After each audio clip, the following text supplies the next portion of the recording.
মাছগুলোতে লবণ, হলুদ, তেল, মরিচ সব দিয়ে মাখাই নিচ্ছি।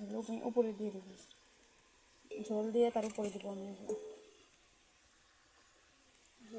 ঝোল দিয়ে দিচ্ছি।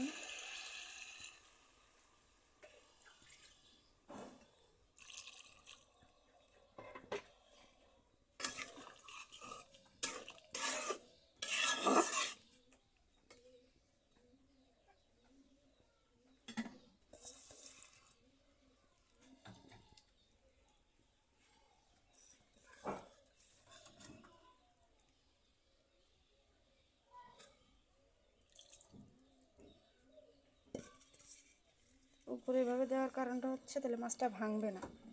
আর যদি আগে দিতাম বা কষায়ের মধ্যে তুলতাম তাও ভেঙে যেত মাছটা। আর এভাবে দেওয়ার কারণ হচ্ছে মাছটা ভাঙবে না।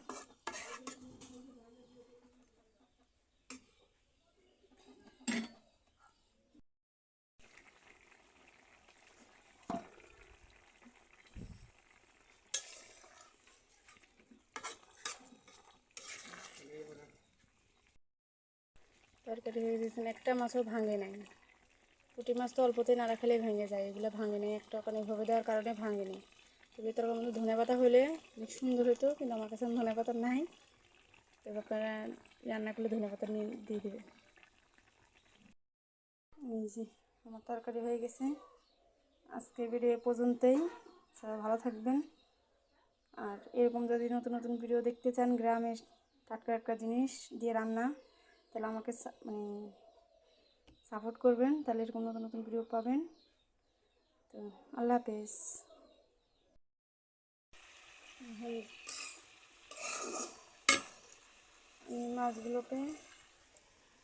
মাছগুলোতে লবণ, হলুদ, তেল, মরিচ সব দিয়ে মাখাই নিচ্ছি।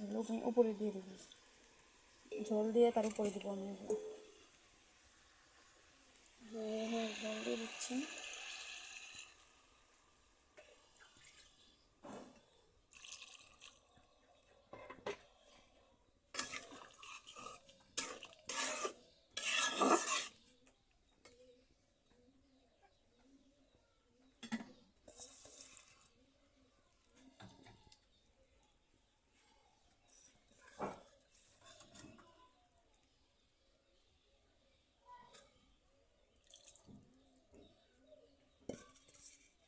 উপরে এভাবে দেওয়ার কারণটা হচ্ছে তাহলে মাছটা ভাঙবে না।